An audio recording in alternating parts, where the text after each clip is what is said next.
Nikita Mirzani ditahan KPAI soroti pengasuhan 3 anaknya. Jakarta.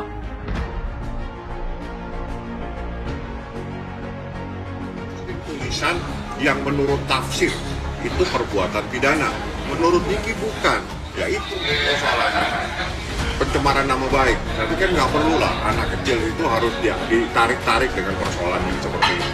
Beda kalau misalnya tiba-tiba Niki itu tertangkap narkotika, Allah ya Pak, mudah-mudahan tidak melakukan hal-hal yang berbahaya. Silakan Anda mau bully anak. Ya nanti kita tunggu sama-sama dulu aja kapan sejarah mungkin ya. Pendapat dari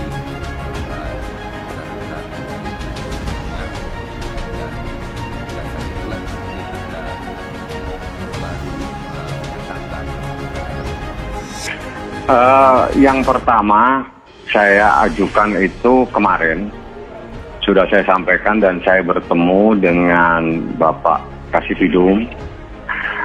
Yang pertama saya ajukan argumentasi itu adalah fakta yang tidak bisa terbantahkan bahwa Nikita itu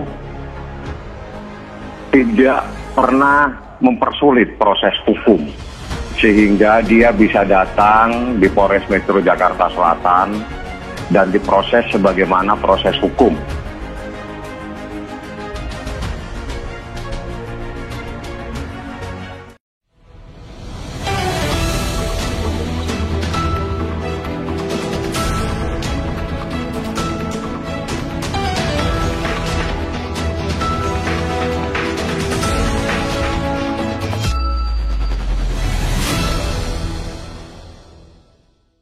Nikita Mirzani ditahan KPAI soroti pengasuhan 3 anaknya. Jakarta. Artis Nikita Mirzani ditahan oleh Kejari Serang dalam kasus dugaan pencemaran nama baik. KPAI menyebut dengan penahanan itu muncul persoalan pengalihan pengasuhan ketiga anak Nikita. Tentu saja situasi ini memaksa NM melakukan pengalihan pengasuhan. Tentunya yang ideal adalah orang yang bisa dipercaya anak dan memang sudah tahu kondisi anak sejak kecil.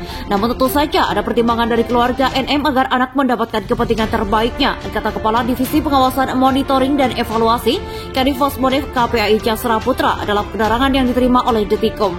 Jasra mengatakan dalam Undang-Undang Perlindungan Anak dan PP Pengasuhan Anak, supaya pengalihan pengasuhan dapat dilakukan dengan memperhatikan sampai derajat ketiga di keluarga saudara atau kinship care. Namun menurut dia, bila anak telah memiliki pengasuhan yang ditugaskan NM, maka akan menjadi penggantinya foster care accessing. KPAI mengingatkan penahanan NM oleh kejaksaan menyisakan persoalan bagi anak-anaknya. Seperti diketahui, NM memiliki 3 orang anak yang masing-masingnya memiliki orang tua berbeda. Tentu saja ada aspek psikologis yang akan dihadapi anak ke depan, namun ini menjadi bagian proses permasyarakatan yang saya kira telah diatur tersendiri oleh Dirjen Permasyarakatan Kemenhumham, tutur dia. Selain itu, Jasra berharap semua pihak termasuk netizen tidak melibatkan anak Nikita Mirzani dalam kasus ini. Sebab menurut dia, Nikita Mirzani cukup aktif di media sosial. UU Perlindungan Anak meminta semua pihak tidak melibatkan anak dalam konflik orang dewasa. Karena berbagai pertimbangan, mungkin hari ini anak tidak mendapatkan stigma langsung, tapi seiring mereka dewasa, apalagi ibunya sangat aktif di media sosial dan memilih isu satir, tentu jejak digital itu akan terbawa seiring anak bertumbuh dan berkembang. Mereka punya hak dilindungi dan dihindarkan dari situasi buruk pasca NM ditahan, karena mereka memiliki hak masa depan, tutur dia. Lebih lanjut, Jasra juga mewanti-wanti kemungkinan anak Nikita Mirzani akan diundang oleh program siar. Dia mengatakan tentang daya tahan anak di muka publik. Tentu saja seringkali tak terhindarkan karena menjadi industri viral, anak-anak NM bisa saja diundang program-program siar, apalagi bila NM mengizinkan menyuarakan situasi ibunya dari dalam tahanan, tutur dia. Suara anak tentu saja perlu didengar, apalagi bila anak sudah punya akun media sosial, punya manajemen sendiri, mereka punya hak menyampaikan pendapat. Tetapi publik harus ingat bagaimana daya tahan anak dengan terbuka di depan publik tentu ada keterbatasan. Bagaimana anak mempertimbangkan ini tentu butuh edukasi panjang. Hal tersebut berakibat anak belum memikirkan faktor resiko karena hanya memikirkan apa yang ia lihat dan pahami. Padahal dunia medsos sangat luas, lanjutnya. Nikita Mirzani diketahui telah mengajukan penahanan. Pihak Kejaksaan Negeri Kejari Serang akan memberikan dan mengkaji mengenai permohonan penahanan atas tersangka Nikita Mirzani. Nanti dimintakan ke JPU pendapat terhadap permohonan itu, kata Kasih Intel Kejari Serang, Reski Diljusar kepada wartawan di Serang. Permohonan penangguhan penahanan diajukan secara resmi oleh kuasa hukum melalui pelayanan terpadu satu pintu atau PTSP Kejari pada Kamis 26 Oktober 2022 kemarin. Permohonan melalui surat nomor 095 LOFB 9/2022 tertanggal 26 Oktober.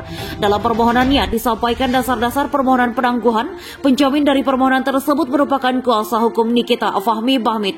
Sehingga apabila dasar-dasar dari permohonan tersebut didapat, penuntut umum nanti bersikap menentukan apakah dikabulkan atau tidak, ujarnya.